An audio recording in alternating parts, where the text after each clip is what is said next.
Hola, hola, hola, hola. ¿Cómo están? Un gusto nuevamente. Hoy les quiero comentar este librito. Acá está. Súper interesante porque va en la línea de lo que hemos ido trabajando y, bueno, voy a tratar de ser un poco más breve que el anterior.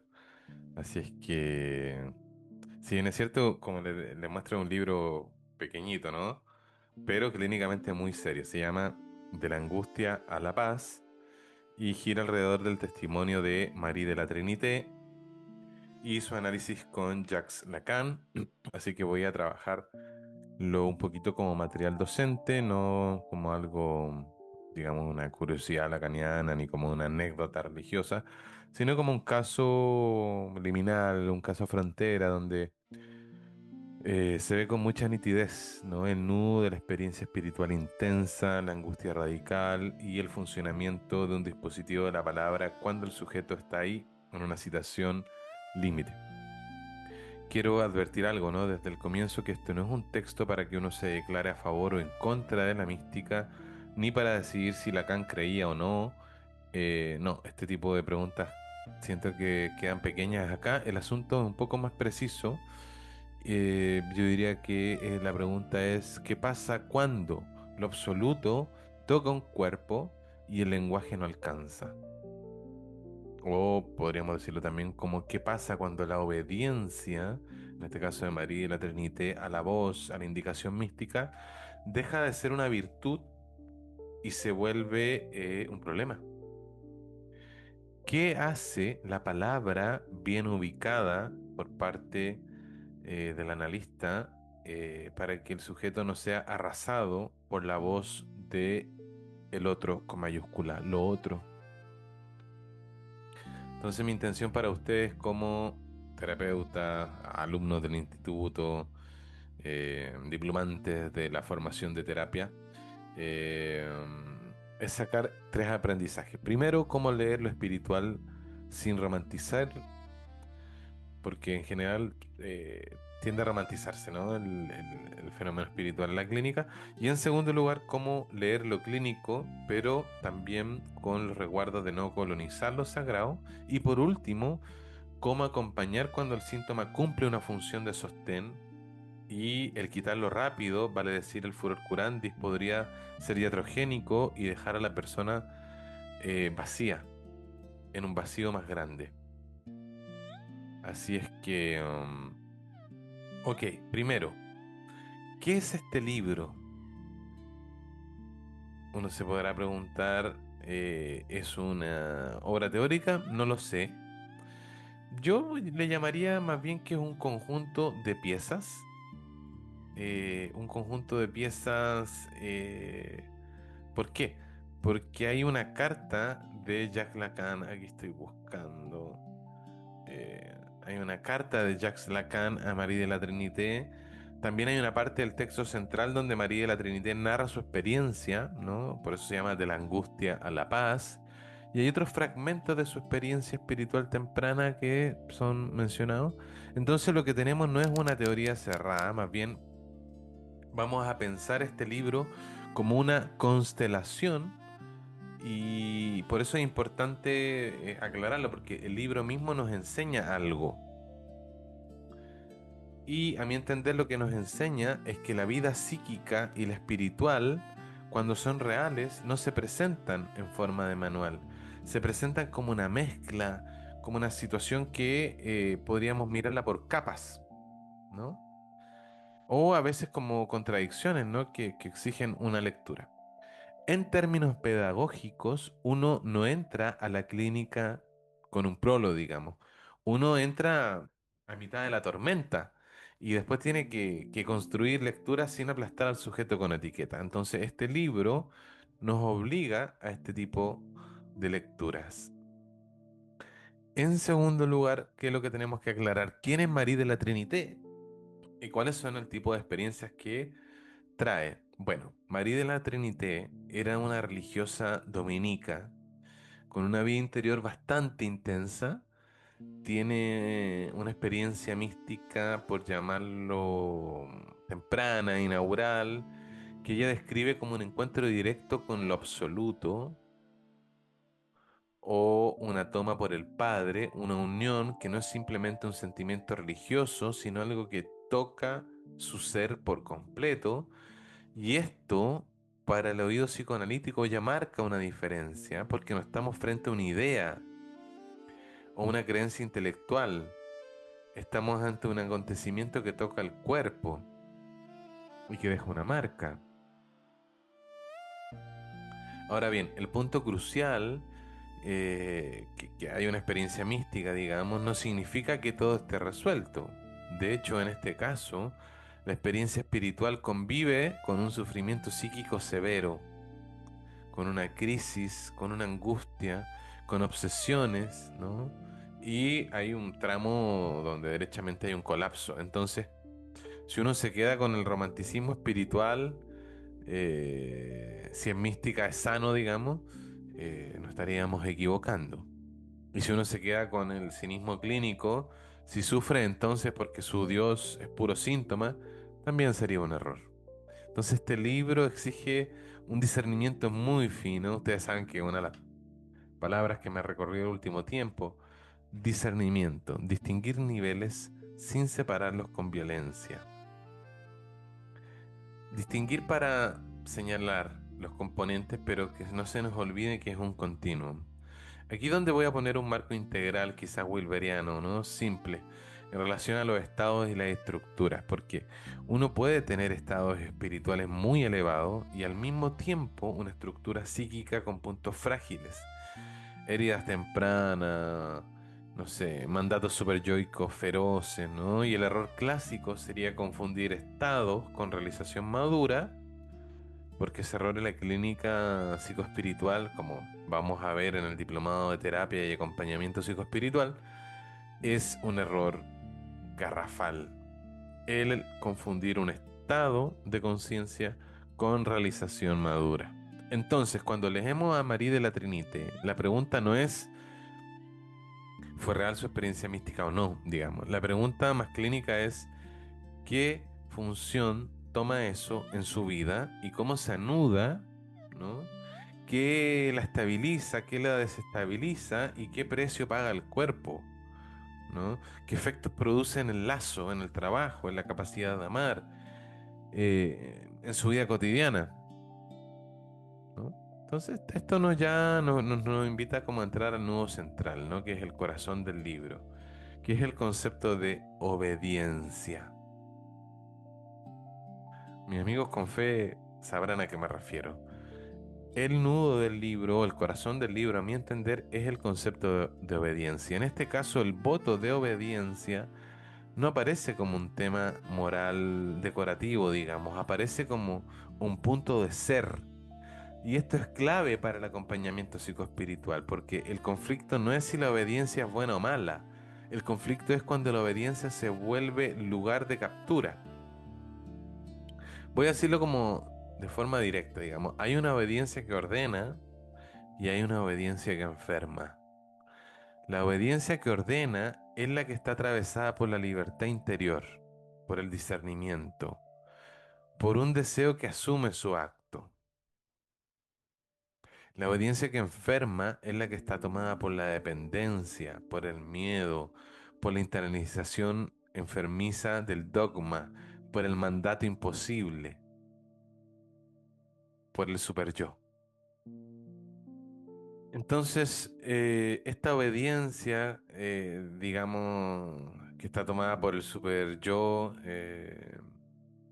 y se instala, aparece un fenómeno clínico muy delicado, la voz. Y no la voz linda, sino la voz de Dios, comillas, ¿no? Como un imperativo. La voz de tienes que vivir en la santidad, tienes que, una voz como un deber, ¿no? Que si no obedeces te pierdes, te vas al infierno, no entras en la salvación. Si no cumples no vales. Si no lo haces, no eres digno.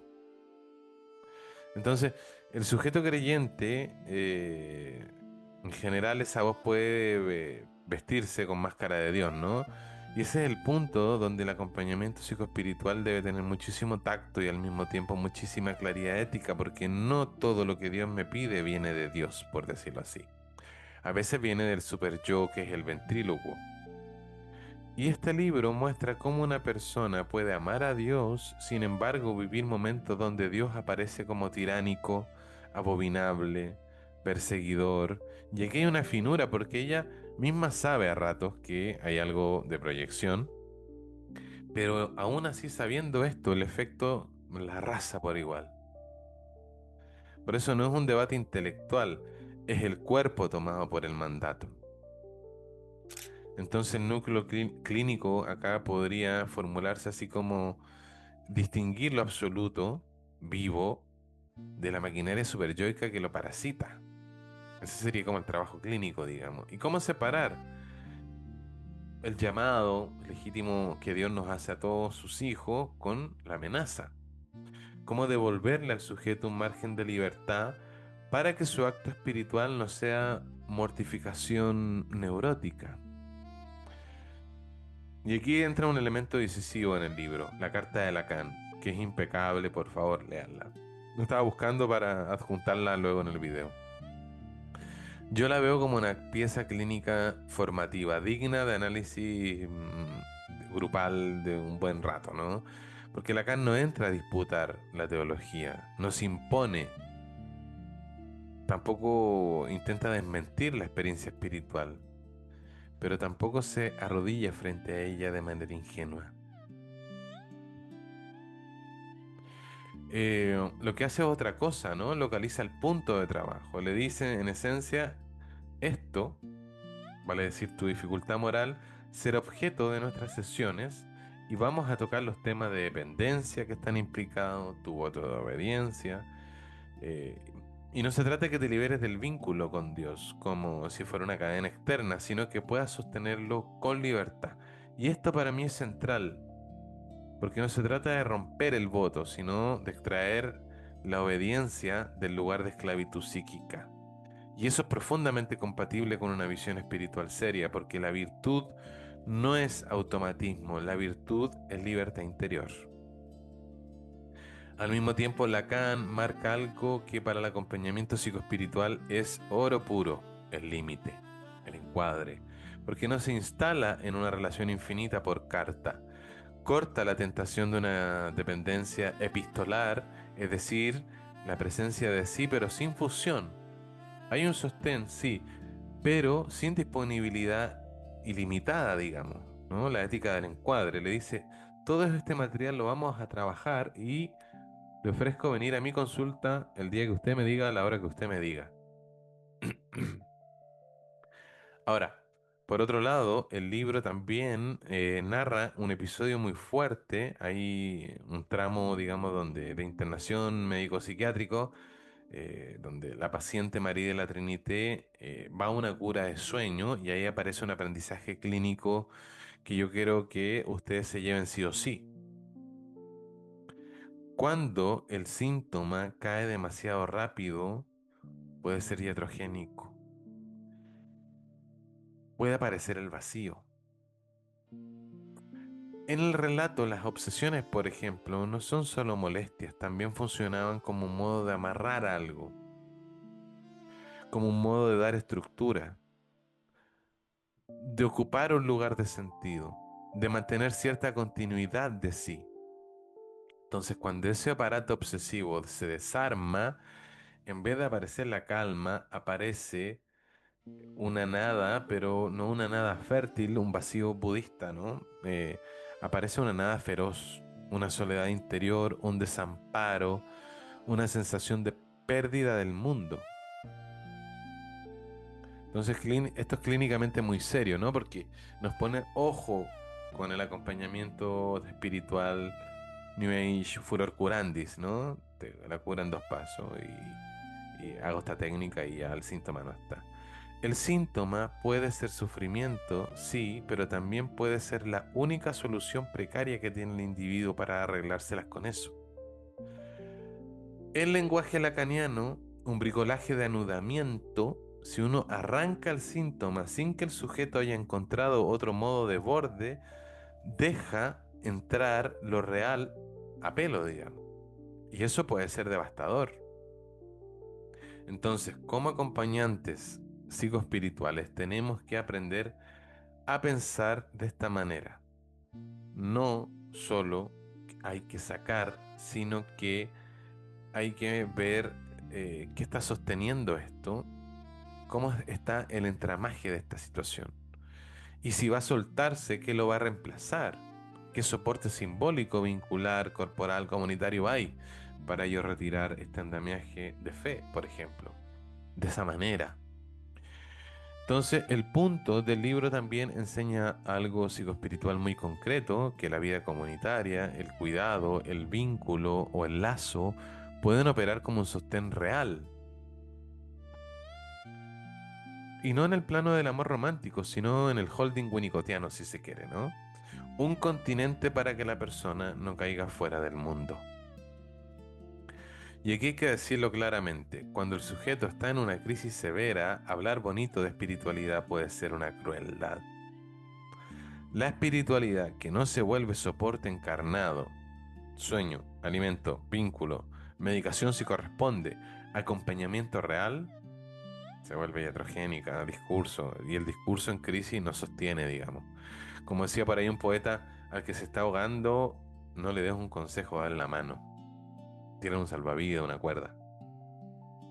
Este libro muestra una travesía, un sufrimiento extremo de la religiosa Marie de la Trinité, intervenciones médicas discutibles, colapso y luego un camino de reeducación personal.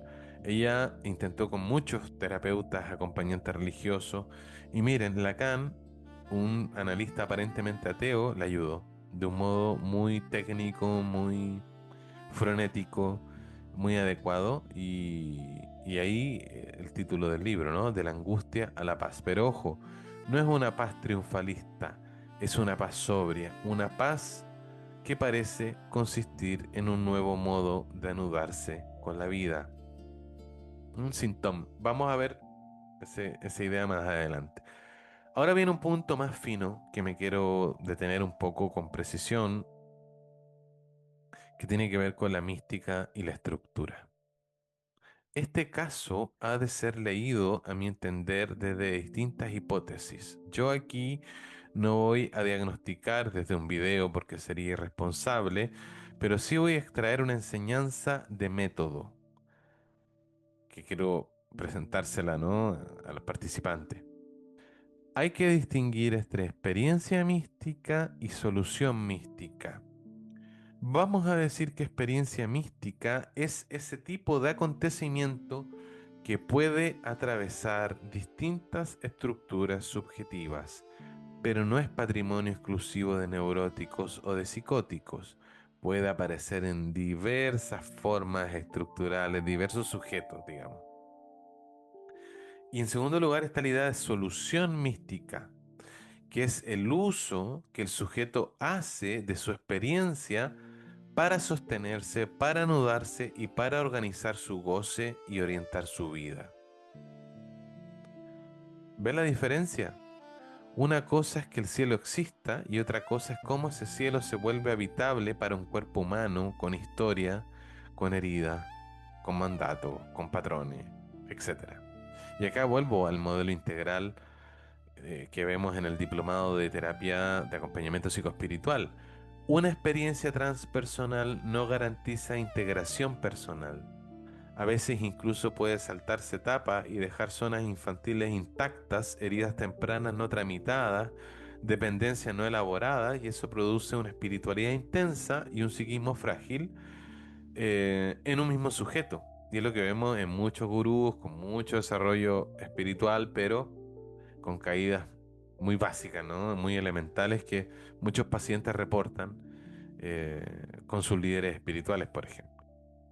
Este libro es un manual viviente contra el bypass espiritual. Y en la frontera aparece algo que a mí me interesa especialmente como clínico y como alguien que toma en serio lo trascendente. lo absoluto, Dios no se deja poseer. Y cuando el sujeto intenta poseer lo absoluto o Dios, convirtiéndolo en una certeza, en el garante, en el otro garante que dice Lacan, en el mandato o en una identidad, lo absoluto o Dios se vuelve ídolo y el ídolo se pega al super yo y ahí nace una crueldad interior terrible, con unos proyectadas en otros, etcétera. Lo hemos visto líderes espirituales, líderes, ¿no?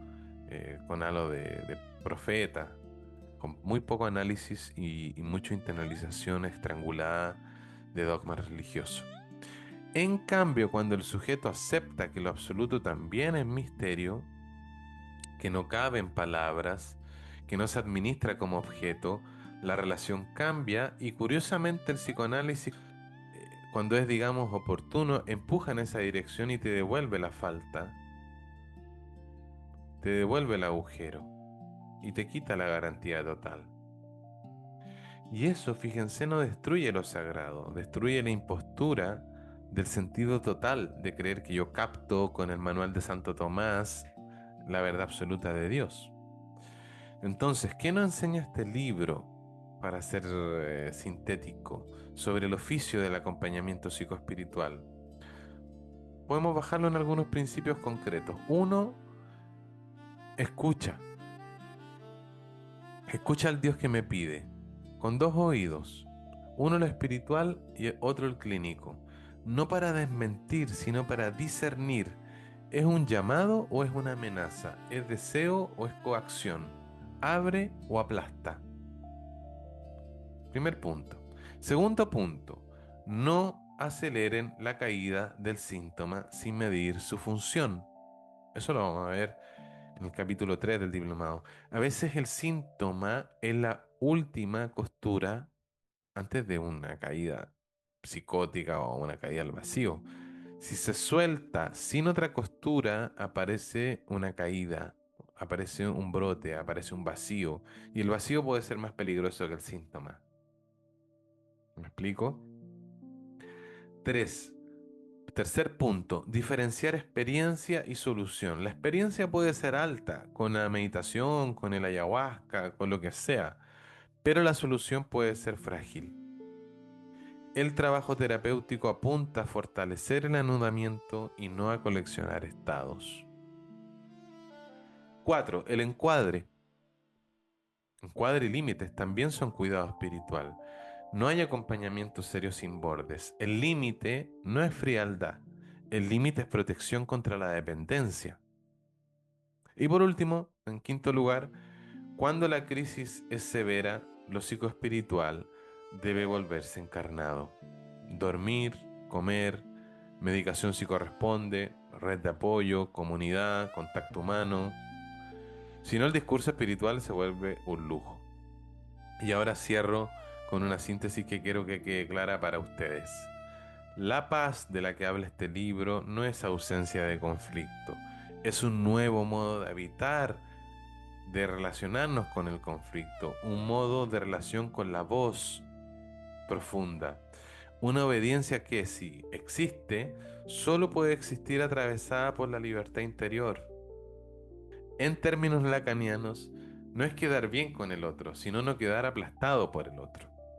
En términos sapienciales, no es poseer a Dios, sino dejar que lo absoluto ordene sin convertirse en un ídolo superyoico. Y en términos de acompañamiento, sostener un puente sin confundir mundos y sin reducir el uno al otro. Si quieren, el próximo encuentro trabajamos con material clínico, cómo distinguir el superyo con máscara de Dios y cómo acompañar cuando el síntoma es sostén y la paz exige bordes. Bueno, hoy día quise hacer el comentario del libro muy breve para no hacerlo tan extenso como en el anterior. Déjenme sus comentarios, cuéntenme si leyeron este hermoso mini libro. Y bueno, nos vemos próximamente. Un abrazo grande y nos vemos en el siguiente video. Chao, chao.